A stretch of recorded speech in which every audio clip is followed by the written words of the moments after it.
안녕하세요. 오늘 저희가 좀 깊이 들여다볼 이야기가 있는데요. 인생의 올바른 진단이라는 개념입니다. 네, 이게 시작부터 아주 뭐랄까 강력한 개인적인 이야기로 문을 열거든요. 맞아요. 필자가 30대 시절에 아내분이 몇 달 동안 기침을 계속하셨대요. 네, 그래서 병원에 갔더니 천식이라는 진단을 받은 거죠. 네. 그래서 한동안 천식 약을 먹으면서 지냈는데 이게 상태가 전혀 나아지질 않는 거예요. 아, 그랬군요. 그러다가 어느 날 갑자기 아내분이 피를 토하면서 쓰러지신 거죠. 세상에. 그래서 응급실에 실려가서 다시 검사를 해보니까 결과가 제3기 결핵이었던 겁니다. 와, 의사의 오진 때문에 정말 목숨을 잃을 뻔한 아찔한 경험이었네요. 바로 그 경험입니다. 자, 오늘 저희 분석은 바로 이 지점에서 시작됩니다. 네, 이 글은 이 개인적인 의료사고 있잖아요. 네, 이걸 그냥 개인사로 끝내는 거 아니고요. 이걸 발판 삼아서 인생 전체에 대한 진단이라는 훨씬 더 큰 주제로 이야기를 확장시켜 나가거든요. 그렇죠. 그 논리를 따라가 보는 게 오늘 아주 흥미로운 지점이죠. 이 글의 핵심 주장은 아주 명확해요. 뭔가요? 의사가의 오진이 한 사람의 몸을 망가뜨릴 수 있듯이 세상이 우리 인생에 대해 내리는 수많은 오진들이 있다는 겁니다. 아, 인생에 대한 오진요? 네. 그리고 그 오진들이 한 사람의 영혼을 파괴할 수 있다 이렇게 주장하는 거죠. 세상이 내리는 오진이라 그래서 몇 가지 예를 들고 있죠. 네. 예를 들면 괜찮아. 당신 인생에 아무 문제 없어. 같은 막연한 위로라던가 아, 혹은 일본의 특정 종교단체에서 외우는 남묘호랭게쿄 같은 주문을 외우면 모든 게 해결된다는 식의 접근법들. 그런 것들이 다 오진이다. 그렇죠. 돈이나 교육 아니면 더 나은 정치가 인생의 근본적인 문제를 해결해 줄 거라는 믿음까지도요. 필자의 비유를 빌리면 이건 전부 결핵 환자한테 계속 천식약을 주는 거나 마찬가지라는 거예요. 당장은 뭔가 하는 것 같지만 실제 병은 속으로 점점 더 깊어지는 거군요. 바로 그겁니다. 알겠습니다. 그렇다면 이 글이 제시하는 올바른 진단은 뭘까요? 이제 여기서부터 이야기가 본격적으로 신학적인 영역으로 들어갑니다. 네. 필자는 인생의 유일한 참된 의사는 예수 그리스도라고 말하면서 그가 내린 진단은 모든 인간이 수고하고 무거운 짐을 진 상태라는 것이라고 말합니다. 그 주장을 뒷받침하기 위해 성경의 로마서를 인용하죠. 맞습니다. 로마서가 기독교의 핵심 교리인 복음을 가장 체계적으로 설명한 책으로 알려졌거든요. 네. 근데 여기서 정말 재미있는 역설이 등장해요. 복음이 영어로 good news, 즉 기쁜 소식이잖아요. 그렇죠. 기쁜 소식이죠. 그런데 이 기쁜 소식의 첫 마디가 전혀 기쁘지가 않아요. 오히려 섬뜩한 말로 시작한다는 점을 필자가 딱 짚어냅니다. 바로 그 부분이에요. 하나님의 진노가 불의로 진리를 막는 사람들의 모든 경건하지 않음과 불의에 대하여 하늘로부터 나타나나니. 네, 바로 그 구절이죠. 아니, 기쁜 소식이라면서 대뜸 하나님의 진노라뇨? 이건 뭐 코미디 영화 보러 갔는데 첫 장면부터 장례식인 거랑 비슷한 느낌인데요? 비유가 정확하시네요. 바로 그 역설이 이 글의 핵심 논리를 푸는 열쇠입니다. 아, 그런가요? 필자가 다시 아내 이야기로 돌아가서 설명을 해요. 자, 생각해 보세요. 당시 아내에게 단순한 천식이니 걱정 마세요 라고 했던 의사의 말이 과연 좋은 소식이었을까요? 전혀 아니었죠. 그렇죠. 그 말은 당장의 불안감은 덜어줬을지 몰라도 결국 아내를 죽음 직전까지 몰고 간 끔찍한 나쁜 소식이었습니다. 아, 그런 관점이군요.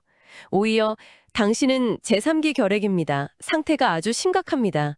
라는 그 진단이 네, 처음에는 청천벽력 같았겠지만 그게 바로 생명을 살리는 진짜 좋은 소식이었다는 거네요. 정확합니다. 필자는 바로 이 논리를 영적인 문제에 그대로 적용하는 거예요. 아, 하나님의 진노라는 진단은 우리를 저주하거나 겁주려는 게 아니라는 거죠. 오히려 우리의 실제 상태가 얼마나 위중한지를 정확히 알려줘서 예수 그리스도라는 유일한 해결책을 철실하게 찾도록 만드는 일종의 구원으로의 초대장이다. 이렇게 해석하는 겁니다. 병이 얼마나 심각한지 알아야 치료의 중요성을 깨닫게 되는 것과 같은 이치군요. 맞습니다. 알겠습니다. 문제의 심각성을 알아야 해결책의 가치를 안다는 논리. 그런데 여기서 또 다른 질문이 생기는데요. 네. 인간이 진리를 맡고 있어서 하나님의 진노 아래 있다고 하려면 애초에 인간이 그 진리, 즉 하나님에 대해 알 방법이 있었다는 전제가 있어야 하잖아요. 아주 중요한 지적이십니다. 전혀 알 방법이 없었다면 좀 억울하니까요. 그렇죠. 이 글은 바로 그 질문에 답하기 위해 일반 계시라는 개념을 가져옵니다. 로마서 1장 19절에 하나님을 알만한 것이 그들 속에 보임이라라는 구절을 근거로 들어요. 일반 계시.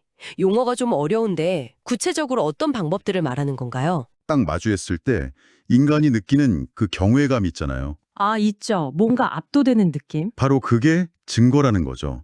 세상 만물에 하나님의 보이지 않는 능력과 신성이 분명히 드러나 있어서 누구도 핑계를 댈 수 없다고 주장합니다. 그렇군요. 두 번째는 양심이네요. 네, 맞습니다.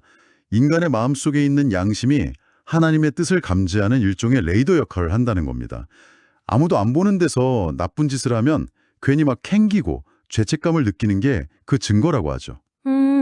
여기서 필자가 좀 단정적으로 말하는데 진화한 원숭이에게는 양심이 없다고 하면서 이건 하나님의 형상대로 창조된 인간만의 고유한 특징이라고 주장해요. 흥미로운 주장이네요. 물론 진화 생물학자들의 설명은 다르겠지만 이 글의 신학적 관점은 그렇다는 거군요. 마지막 세 번째는 종교 본능이죠. 맞습니다. 시대와 문화를 막론하고 모든 인류에게 어떤 형태로든 종교가 있고 초월적인 존재를 찾으려는 갈망이 있다는 사실. 네. 그 사실 자체가 그 대상, 즉 하나님이 존재한다는 증거라는 논리입니다. 배고픔, 즉 식욕이라는 본능이 음식의 존재를 증명하는 것과 같다는 재미있는 비유도 들고요. 오, 그 비유는 되게 직관적이네요. 그렇죠. 자, 그럼 정리를 해보죠. 이 글의 주장에 따르면 자연, 양심, 종교 본능, 이 세 가지를 통해 하나님을 알 단서들이 충분히 주어졌는데 네, 충분히요. 그런데도 사람들은 하나님을 제대로 섬기지 않았다는 거잖아요. 대체 왜 그랬을까요? 로마서 1장 21절을 인용해서 그 이유를 설명하는데요. 그 생각이 허망하여지며 미련한 마음이 어두워졌기 때문이라고 말합니다. 마음이 어두워져서 네, 그 결과 썩지 않는 하나님의 영광을 썩어 없어질 사람이나 동물, 심지어 벌레 모양의 우상으로 바꿔버렸다고 지적하죠. 여기서 우상의 본질에 대한 분석이 아주 날카롭더라고요. 우상이 단순히 신의 짝퉁 모델 같은 게 아니라는 거죠. 그렇습니다. 이 글은 우상을 인간이 신을 통제하고 조종하려는 욕망의 산물로 봐요. 신을 통제하려는 욕망이요. 네, 창조주 하나님은 우리에게 절대적인 순종을 요구하시잖아요. 그렇죠. 그런데 인간은 그 관계에서 주도권을 쥐고 싶어 한다는 거예요. 그래서 신의 초월적인 능력은 빌리고 싶지만 내 마음대로 부릴 수 있는 길들여진 신을 만들어냈는데 그게 바로 우상의 본질이라는 해석입니다. 아, 신을 내 입맛대로 커스터마이징하고 싶어하는 욕망, 그런 거군요. 맞습니다. 이 지점을 설명하려고 인용한 이사야서 44장의 비유가 정말 생생하게 다가옵니다. 네, 정말 그렇죠. 같은 나무 토막을 잘라서 반으로는 불을 피워서 몸을 녹이고 빵을 구워 먹어요. 네. 그리고 나머지 반으로는 신상을 조각해서 그 앞에 엎드려서 네가 나의 신이니 나를 구원해다오 하고 비는 그 인간의 모순적인 모습을 아주 적나라하게 묘사하거든요. 기가 막히네요, 정말. 필자가 일본에서 선교사로 활동하면서 이런 모습을 수없이 목격했다고 회고하기도 합니다. 그렇군요. 결국 이 글의 논리를 쭉 따라가 보니까 하나님이 진노하시는 이유는 인간에게 자신을 알리려고 최선을 했는데도 인간이 그 모든 성의를 무시하고 배신했기 때문이다. 이런 결론에 이르게 되네요. 맞습니다. 아주 강렬한 비유를 들죠. 길 가던 모르는 사람한테 뺨을 맞는 것도 화가 나지만 그렇죠. 내가 온 마음을 다해서 사랑으로 키운 자식에게 멸시와 폭행을 당했을 때 부모가 느끼는 분노는 그 차원이 다르다는 겁니다. 하나님의 진노가 바로 그런 종류의 상처 입은 사랑의 분노라는 거죠. 그리고 이 논리를 필자가 선교 활동을 했던 일본의 현실에 직접 적용하는 부분이 나옵니다. 네, 일본은 지진이 잦잖아요. 네? 이 잦은 지진을 바라보는 시각이 굉장히 독특해요. 보통 자연재해를 죄에 대한 직접적인 심판으로 연결하는 경우가 많은데 그렇죠. 흔히들 그렇게 생각하죠. 필자는 약간 다르게 해석합니다. 지진은 최종 심판이 아니라는 거예요. 그 무서운 최종 심판을 피하라고 미리 알려주는 일종의 경고등이자 회개를 촉구하는 사인이다. 이렇게 보는 거죠. 경고등이라 그 해석의 신학적인 근거가 흥미로웠습니다. 땅이 평온한 상태가 오히려 정상이 아니라는 주장이잖아요. 맞습니다. 창세기 3장 17절을 보면 인간의 죄 때문에 땅, 즉 자연 전체가 저주를 받았다고 하거든요. 네. 그래서 필자의 관점에서는 지진이나 화산 폭발 같은 재해가 일어나는 것이 타락한 세상에서는 오히려 정상적인 상태라는 겁니다. 그렇다면 우리가 아무 일 없이 평온하게 보내는 날들은요? 그것이야말로 하나님의 특별한 은혜와 개입으로 겨우 붙들려 있는 비정상적인 상태라는 거죠. 와, 매일 아침 해가 뜨고 지구가 안정적으로 자전하는 이 모든 것이 당연한 게 아니라 하나님의 보이지 않는 손길 덕분이라는 신학적 관점입니다. 와, 이건 정말 관점의 대전환인데요. 그러니까 지진은 우리가 당연하게 누리는 이 평화가 결코 당연하지 않다는 사실을 일깨워주는 경고장치라는 의미군요. 네, 필자는 그렇게 주장합니다. 일본에서 12년간 복음을 전했을 때 돌아온 것은 한결같은 거절이었다고 말하면서 이런 사람들을 향해 하나님이 경고하고 계신 것이 바로 지진이라고 표현하죠. 자, 그럼 이 모든 논의를 종합해 보겠습니다. 개인적인 의료사고에서 시작해서 인생의 잘못된 진단과 올바른 진단, 하나님의 진노가 사실은 사랑의 표현이라는 역설, 그리고 자연재해에 대한 신학적 재해석까지. 이 모든 이야기가 궁극적으로 우리에게 뭘 말해주려는 걸까요? 결국 처음의 주제로 다시 돌아옵니다. 자신의 상태가 얼마나 절망적인지를 정확하게 진단받을 때 비로소 구원이라는 처방이 진짜 기쁜 소식으로 다가온다는 거죠. 아, 그쵸. 그리고 여기에 한 가지 이유를 더 덧붙여요. 죄에 대한 깨달음이 깊을수록 구원의 감격이 더 커지기 때문이라는 겁니다. 누가복음 7장에 나오는 두 빚진 자의 비유를 예로 들죠. 네, 한 명은 500데나리온, 다른 한 명은 50데나리온을 빚졌는데 둘 다 빚을 탕감받았잖아요. 네. 예, 예수가 누가 더 그를 사랑하겠느냐고 묻자 많이 탕감받은 자라는 답이 나오죠. 그렇죠. 여기서 이 글이 아주 중요한 해석을 덧붙입니다.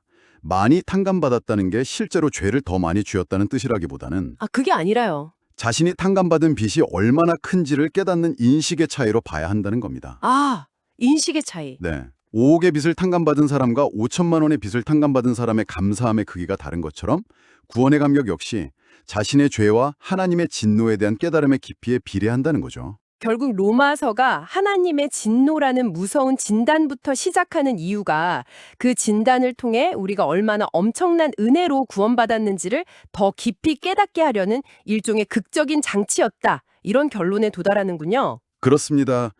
그래서 이 글은 하나님의 진노나 죄에 대한 지적을 무거운 짐으로만 여기지 말고 오히려 이미 주어진 용서와 은혜가 얼마나 대단한 것인지를 깨닫게 해주는 성찰의 계기로 삼으라고 권고하면서 끝을 맺습니다.